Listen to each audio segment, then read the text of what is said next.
नमस्कार, my self Avinash Kumar. आज हम प्राचीन भारत के टॉपिक सातवाहन युग पे चर्चा करेंगे। इसमें सबसे पहले हम देखेंगे कि सातवाहनों का लोकेशन, ज्योग्राफिकल लोकेशन इस मैप के माध्यम से। इसमें हम देखते हैं कि सातवाहनों की जो लोकेशन है वो दक्षिण भारत में आपका महाराष्ट्र का इलाका है, आंध्र प्रदेश का इलाका है, मालवा का थोड़ा सा इलाका है। तो ये सब इलाका जो है सातवाहनों का पड़ रहा है इसमें। इसके अलावा इसके समकालीन जो है, जो और लोग को भी दिखा रहा है इसमें मैप में, जो इसके समकालीन है। तो हम देखते हैं कि मौर्य साम्राज्य का जब विघटन होता है, ठीक है, मौर्य साम्राज्य पूरे भारत में फैला हुआ था, सुदूर दक्षिण भारत को छोड़कर। तो विघटन होने के बाद उत्तर भारत एवं दक्षिण भारत में पूरे भारत में एक गैप आ जाता है, ठीक है, कि उस पॉलिटिकल यूनिट को, पॉलिटिकल इकाई को कैसे भरा जाएगा, ठीक है। तो इसको भरने के लिए जो है उत्तर भारत में हम देखते हैं कि मौर्य वंश के अंतिम शासक बृहदत्त की हत्या कर दी जाती है। किसके द्वारा? पुष्यमित्र शुंग के द्वारा। पुष्यमित्र शुंग जो है बृहदत्त का कमांडर है, मौर्य वंश का जो है कमांडर यानी सेनापति है। उसने जो है बृहदत्त की हत्या करके ब्राह्मण वंशीय शासक शुंग वंश की स्थापना करता है। फिर कुछ दिन के बाद शुंग वंश की भी हत्या करके कण्व वंश की स्थापना की जाती है। तो अब हम देखते हैं इसमें, चूँकि हम देखते हैं कि मौर्य साम्राज्य में जो है अशोक के द्वारा ये बात के साथ मतलब कि बौद्ध धर्म को काफ़ी प्रमोट किया गया था, तो इसीलिए ब्राह्मणों के द्वारा भी एक गुस्सा प्रकट किया गया इसमें। तो ये तो हो गया उत्तर भारत में शुंग वंश आ गए और कण्व वंश आ गए। उस तरह से दक्षिण भारत में आप देखिए, इसमें मैप में हम दिखाए हैं कि दक्षिण भारत में जिस ज्योग्राफिकल लोकेशन में यानी दक्षिण भारत एवं मध्य भारत के इलाकों में सातवाहन आते हैं। सातवाहनों ने एक मजबूत शासन व्यवस्था की शुरुआत की। यह ब्राह्मण धर्म के संपोषक थे, लेकिन अन्य धर्मों को भी संरक्षण दिया, जैसे बौद्ध धर्म को भी प्रमोट किया। इसके इतिहास की जानकारी हमें, माने सातवाहनों के इतिहास के बारे में जानकारी, पुरातात्विक साक्ष्य जो होता है इतिहास लेखन में सबसे महत्वपूर्ण भूमिका निभाता है। और पुरातात्विक साक्ष्य में सबसे इम्पोर्टेंट होता है अभिलेख, उसके बाद सिक्के। तो इन सब से इसकी जानकारी मिलती है। इसके अलावा साहित्यिक साक्ष्य में प्लस विदेशी यात्री के विवरण से भी इसके इतिहास निर्माण में मदद मिलती है। सातवाहनों का ज्योग्राफिकल लोकेशन हमने देखा कि इनका जो आरंभिक क्षेत्र था वो कहाँ था। शुरुआत का जो क्षेत्र था वो उत्तरी महाराष्ट्र में था और जिसकी सीमा गोदावरी घाटी थी। लेकिन बाद के दिनों में क्या होता है कि ये फैलते जाते हैं और फैलते हुए कर्नाटक तथा आंध्र प्रदेश के क्षेत्र में अपना साम्राज्य विस्तार करके फैल जाते हैं, ठीक है। सातवाहन जो है इनका एक परिचय हम दे दें कि देखिए दक्कन में जो है मौर्यों के ये उत्तराधिकारी सातवाहन हुए। और इस हालांकि जो है मौर्य और सातवाहन के बीच में आप देखेंगे कि 100 वर्ष का गैप रहता है, लेकिन इसको ही उत्तराधिकारी माना गया है मोटा मोटी, मतलब, ठीक है। तो सातवाहनों के भौतिक सांस्कृतिक आयाम, सातवाहनों के समाज में उत्तर भारत एवं भौतिक संस्कृति, हम देखते हैं कि मगध साम्राज्य की जब स्थापना होती है तो उसके बहुत सारे वैशिष्ट यानी कि जो क्वालिटीज़ हैं वो दक्षिण भारत में जाते हैं। बाद के दिनों में आप देखिएगा कि दक्षिण भारत में जो बड़े बड़े साम्राज्य डेवलप होते चले जाते हैं और मगध साम्राज्य का महत्व कम होता चला जाता है। तो ये भी एक कारण बनता है मगध साम्राज्य के विघटन का। तो हम देखते हैं कि सातवाहनों में उत्तर भारत के भौतिक सांस्कृतिक तत्व तथा दक्षिण भारत के जो देसी तत्व थे दोनों का सम्मिश्रण था। ऐसा नहीं था कि सातवाहनों ने जो व्यवस्था स्थापित की उसमें दोनों चीज़ें था, उनका खुद का भी अपना व्यवस्था था और मौर्यों का भी व्यवस्था था। तो ये दोनों जो है उनके कल्चर में देखने को मिलता है। अब देखिए प्रशासनिक ढांचा में हम देखते हैं कि कैसे मौर्य शासक अशोक से कैसे उसका प्रशासनिक ढांचा मिलता था। तो देखिए अशोक के शासनकाल की तरह ही यहाँ पे भी जिला को आहार कहा जाता था। याद रखिएगा, जिला को क्या कहा जाता था? आहार। ये क्वेश्चन बार बार आपको एग्जाम में पूछा जाता है कि मौर्य काल में जिले को क्या कहा जाता था। मौर्य काल में जिले को आहार कहा जाता था। तो उसी तरह सातवाहनों ने भी आहार नाम दिया उसको। फिर जो ऑफिसर्स होते थे, अधिकारी होते थे, उसको सातवाहन काल में माने अमात्य और महामात्य कहा जाता था। ऐसे शब्द हमको मौर्य काल में भी देखने को मिलते हैं। तो इस तरह से लगता है कि उत्तर भारत के बहुत सारे वैशिष्ट जो क्वालिटीज़ थी वो इन्होंने एडॉप्ट किया। लेकिन सातवाहनों की अपनी विशिष्ट लक्षण भी थी। विशिष्ट लक्षण अगले पॉइंट पे हम देखते हैं, है ना, कि उत्तर भारत के गुण दक्षिण भारत इस तरह के था ही। तो देसी तत्व मतलब उनका अपना भी था, जैसे प्रशासन में सैनिक तथा सामंतिक लक्षणों का पाया जाना।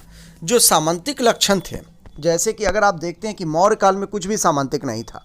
एक सेंटर में मजबूत आदमी बैठा था मौर्य सम्राट, और वो जो है डिपार्टमेंट के माध्यम से, अधिकारियों के माध्यम से जो है पूरे व्यवस्था को नियंत्रित करता था। तो उस तरह की प्रशासन जैसा वर्तमान में आज देखने को मिलता है कि पूरा ऑफिसर्स लोग होते हैं, इस तरह की थोड़ी सी प्रशासनिक व्यवस्था सातवाहनों में नहीं थी। वहाँ पे सामंतिक लक्षण पाए गए थे। ग्राम दान देने की व्यवस्था, देखिए सातवाहनों की ये विशिष्ट लक्षण थी। ग्राम दान देने का क्या उद्देश्य था उनका, ये देखेंगे हम।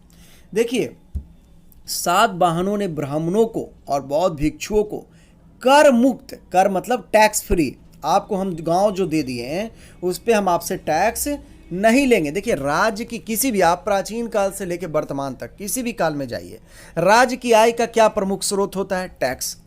भारत सरकार हो चाहे बिहार सरकार कैसे पैसा लाएगी? तो सिर्फ टैक्स के माध्यम से हम पे टैक्स लगाएगी।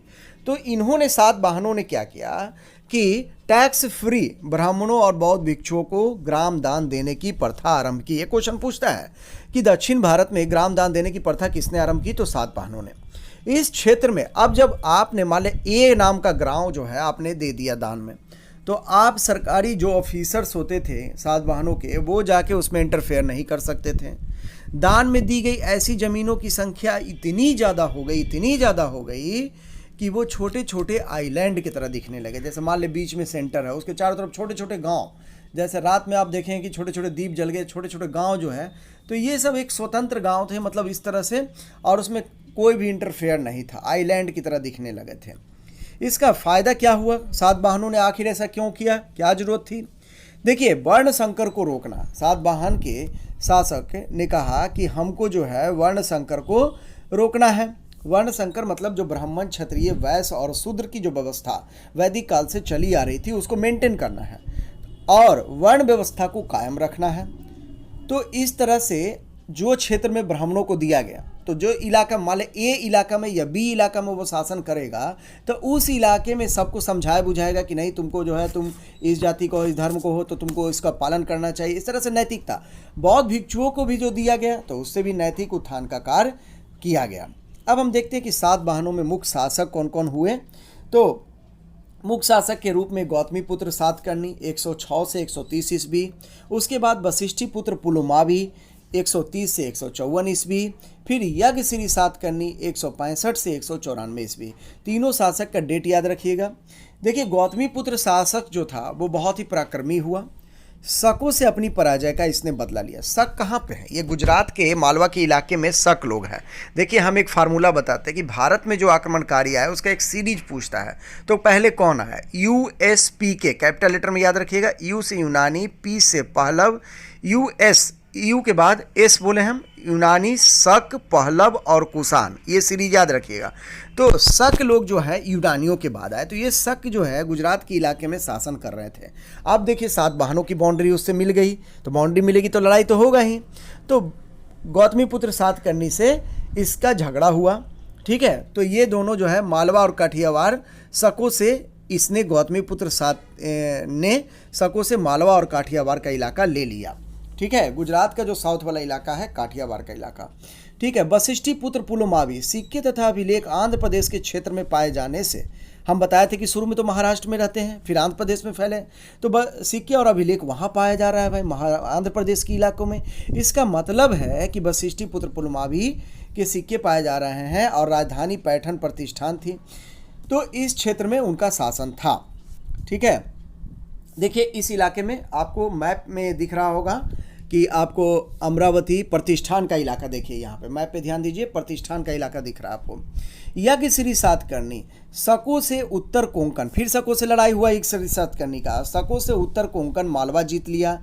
व्यापार वाणिज्य को काफ़ी बढ़ावा दिया इसने यज्ञश्री सातकर्णी। देखिए यज्ञश्री सातकर्णी जो था, इसके सिक्कों पर जहाज का चित्र होना, याद रखिएगा। ये पूछता है क्वेश्चन कि यह क्वेश्चन पूछता है कि किस शासक के सिक्कों पर जहाज का चित्र बना हुआ है। तो ये जल यात्रा, ये जो है यज्ञश्री सातकर्णी के सिक्कों पर। फिर हम देखते हैं सामाजिक संगठन। तो हम पहले बता चुके हैं कि सामाजिक संगठन के अंतर्गत कैसा था कि ब्राह्मण धर्म के संपोषक थे, है ना। और राजा गौतमीपुत्र सातकर्णी ये कहता है कि 4 वर्ण वाली व्यवस्था को हम पुनः स्थापित करेंगे, यानी ब्राह्मण, क्षत्रिय, वैश्य और शूद्र, यानी कि उसके संपोषक हैं। तो मातृसत्तात्मक लक्षण यहाँ पे मिलता है। देखिए गौतमीपुत्र सातकर्णी, वशिष्ठीपुत्र पुलमा, इस तरह के नाम जो हैं वो सातवाहनों के काल में मतलब माता का नाम पहले लगाए जाने की प्रथा। तो ये भी क्वेश्चन पूछता है कि तो मातृसत्तात्मक लक्षण मिलते हैं। लेकिन याद रखिएगा कि जो उत्तराधिकारी बनते थे वो कौन बन रहे हैं, उत्तराधिकारी यानी सक्सेसर जो बन रहे हैं वो तो वही बन रहे हैं, पुत्र ही बन रहे हैं। तो इसलिए हम मातृसत्तात्मक नहीं कहेंगे, हालांकि लक्षण है। धर्म, ब्राह्मण धर्म के ये संपोषक थे। और बौद्ध धर्म के महायान संप्रदाय का सातवाहन काल में बोलबाला था, तो बौद्ध धर्म को भी इन्होंने प्रमोट किया। वास्तुकला में भी अगर आप देखते हैं कि इसमें निपुणता, दक्कन तथा महाराष्ट्र में अनेक चैत्य और विहार बनवाए जो कि बहुत ही विशिष्ट थे। सबसे मशहूर चैत्य जो है वो कार्ले का चैत्य है।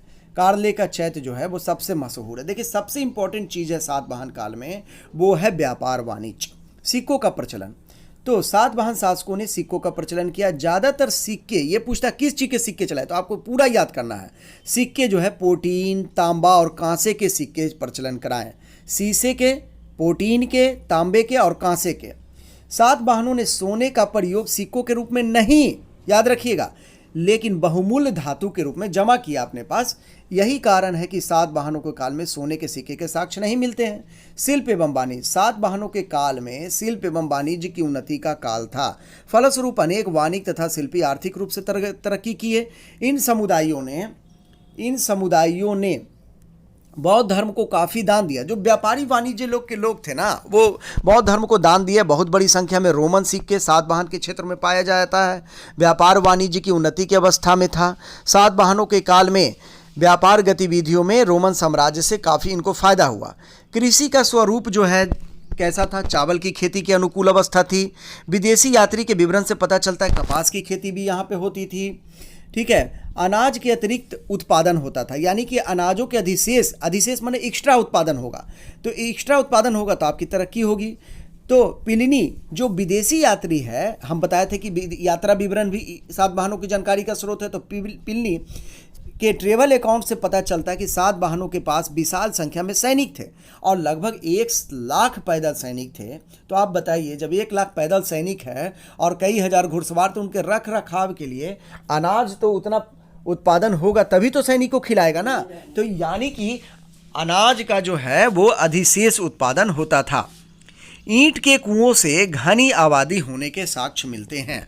ईंट के कुएं अगर मिल रहे हैं तो यानी कि ये पता चलता है कि उस क्षेत्र में आबादी जो थी घनी आबादी थी। ठीक है, तो ग्रामीण अर्थव्यवस्था, हम पूरे कृषि को देखने से ये लगता है कि ग्रामीण अर्थव्यवस्था मतलब जो काफ़ी उन्नत अवस्था में थी। चावल की खेती बहुत अच्छी थी। ये क्षेत्र जो था चावल की खेती के लिए अनुकूल था। सारांश में हम कह सकते हैं कि ब्राह्मण जाति होते हुए भी एक शासक की तरह इन्होंने भूमिका सातवाहनों ने निभाया। सामान्यतः शासन करना क्षत्रियों का कर्तव्य रहा, लेकिन गौतमीपुत्र ने ब्राह्मण होते हुए भी शासक के रूप में अपने को गौरवान्वित किया। उन्होंने भौतिक संस्कृति के हर क्षेत्र में प्रगति की। भारी मात्रा में रोमन सिक्कों की बढ़ती संख्या से यह पता चलता है कि मौर्योत्तर काल में व्यापार वाणिज्य में खूब प्रगति हो रही थी। यह सातवाहनों की बहुत बड़ी देन थी, लेकिन इनका ढांचा बहुत हद तक सामंती था। जैसे मौर्यों की तरह इनका ढांचा नहीं था, लेकिन जो सबसे बड़ी देन थी ये देखा जाए कि व्यापार वाणिज्य में जो इन्होंने बहुत ज़्यादा तरक्की की।